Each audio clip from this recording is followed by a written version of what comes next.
Hey legends, welcome back to the channel. This is going to be a complete departure from what I normally do on here, but it is October, it is Halloween month, and I wanted to get into a load of horror movies over this month.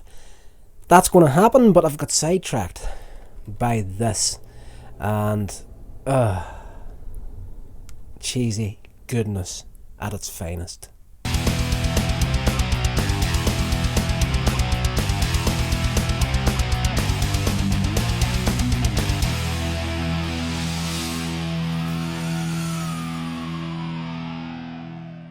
So legends, welcome back to a new episode. This is Here's Rodder's Reviews, the show that loves all things entertainment and shares that love with you. I am your host, Rodney Stewart. As I was saying, I wanted to get into doing some horror movies, and I suppose you could class this as like a horror collection, as the ultimate 5 movie shark collection, and it was actually given to me, lent to me, by a friend of mine, Gillian, who said she's big into shark movies like Jaws and that sort of good stuff. Loves all those sorts of movies. So she's seen this, had to get it, but she said they're so bad that you actually have to watch them. So I said, good stuff, give it to me, I'll take it home, we'll work it out. And I sat down and I watched the first one out of this collection this morning, and it is called Raiders of the Lost Shark. So you just know by that title, this movie is not going to take itself seriously whatsoever. So I just want to pull this up on IMDb here as well, because I'm just kind of curious now, after having watched it, what the budget of this movie was, because it is it does look like a real amateur film. You know, it's not Hollywood quality style. If you're going into this movie expecting to see Jaws or the like, you're not going to get it in this film. IMDb, let me see here if we got anything on what the budget of this thing would have been. Okay, it was released on the 19th of May 2015, and I think this came out on the heels of the likes of, you know, Sharknado. Whenever it hit big, I think a lot of people jumped into doing that sort of thing. 71 minutes long, had a budget of $350,000 estimated. It's not an accurate figure, but again, you do not see it on screen whatsoever. The effects, though, and seeing that budget there, I can see why the effects aren't fantastic. Like, if they had to build all like the CGI sharks they're using this here, they had to generate them themselves.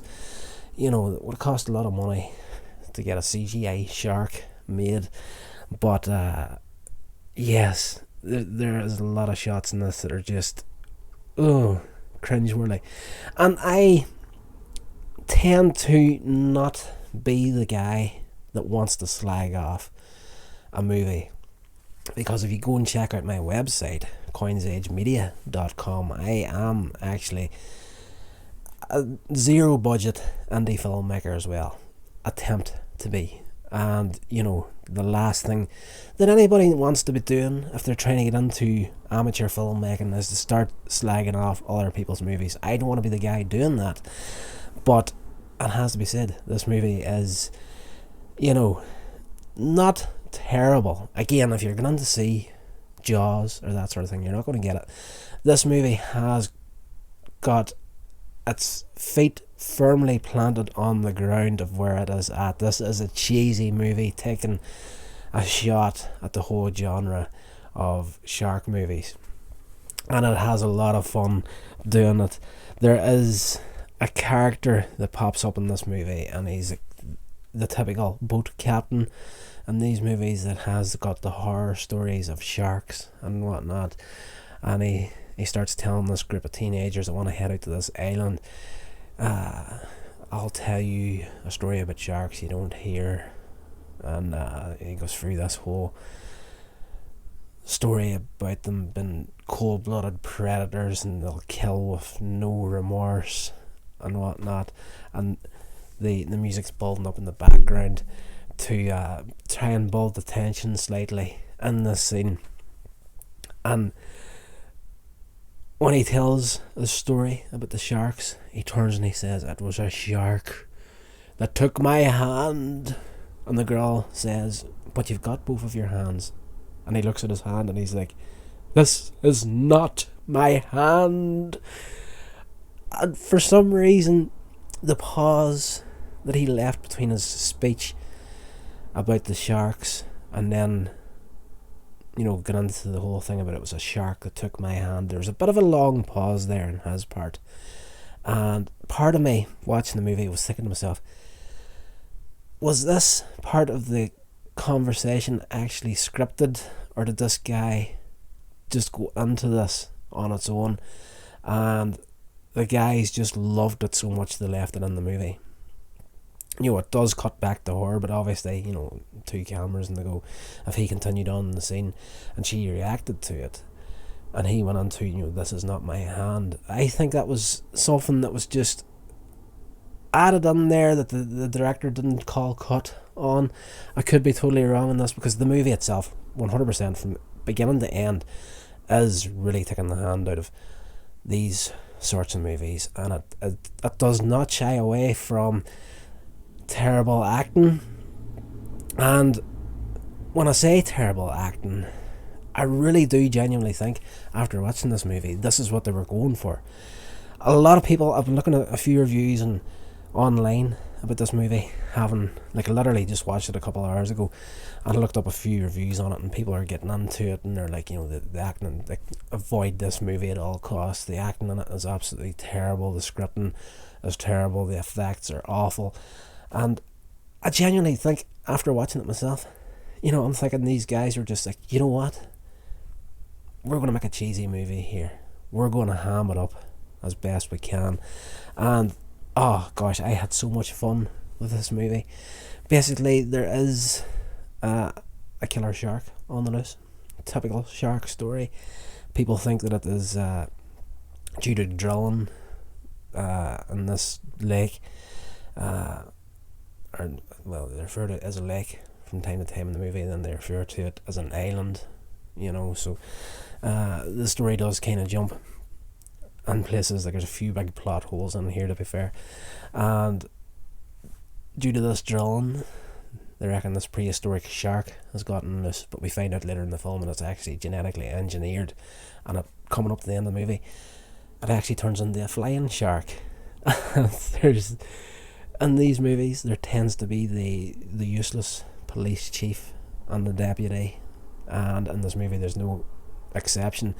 The police chief in this is absolutely hilariously useless, and at the end of the movie, him and his, in the last 5 minutes or so of the movie, the police chief and his deputy are standing on the side of the water, and they look up in the air and they see this shark flying across, and the police chief is like, do you think it's that the flying shark that everybody's talking about? And the deputy kind of looks at him like, yeah, I think so. It is absolute cheesy goodness, and I am going to coin a phrase now for this channel: cheese sells. And I don't know what this movie made back after it was released, but oh gosh, I just want to look up a whole load of cheesy shark movies that and cheesy horror movies. I went down a rabbit hole online after looking up reviews for this movie, and there's tons of stuff popping up now that are just along the lines of this, and it's a movie that I shouldn't like. The film snobs are going to absolutely hate it. These guys that are up their own asses about if they're a movie should be this, it should be that, or it's just useless. Those guys are going to absolutely hate this movie. Genuinely, I loved it. I had so much fun with it. It is not a great movie by any stretch of the imagination, but it's not shying away from what it is. It's genuinely a movie that's taken a shot at shark movies and having a lot of fun doing it. And I genuinely don't believe that the actors involved in this are terrible actors, but I do believe that they were directed into we want this to be as cheesy as possible. And the classic old horror movies where, you know, you had the teenagers getting killed by sharks and stuff, you know, a lot of them back in the day came off as really cheesy bad actors, and this movie is leaning into that in a big bad way. So definitely check it out. I think if you go into it with the right frame of mind, and of course with a title like Raiders of the Lost Shark, you know it's not going to take itself seriously. So if you go into it with that frame of mind and think to yourself, okay, we're going to get a cheesy shark movie here that's going to take the digs at shark movies, it's not going to disappoint. It's not going to win any awards either, but it is definitely, if you go into it with that frame of mind, I think you're going to enjoy it. But yes, and again, having made a couple of zero budget movies in the past myself, well, short films in the past myself, I do genuinely have respect for people that do this sort of thing. And again, I'm the last person on the planet that wants to, you know, really crap upon movies. But if you are one of these film snobs that are going to be like, you know, going to town on how bad this movie is, and especially if you're an amateur filmmaker like myself, I think we need to take a moment to step back and realise that, you know, at this point I have made 6 short film projects, and, you know, the best I can do is either Vimeo or YouTube. At the minute, the only places it's available is Vimeo. But this, I haven't seen the next 4 on this yet, but these are movies that have been financed and made and released. So we should be the last people giving them death, because they're there, they're made, they're out there. We can't claim that. I certainly can't claim that. I don't know. Check it out. That's I laughed my ass off the whole way through it. Right, guys, I'll talk to you in the next episode.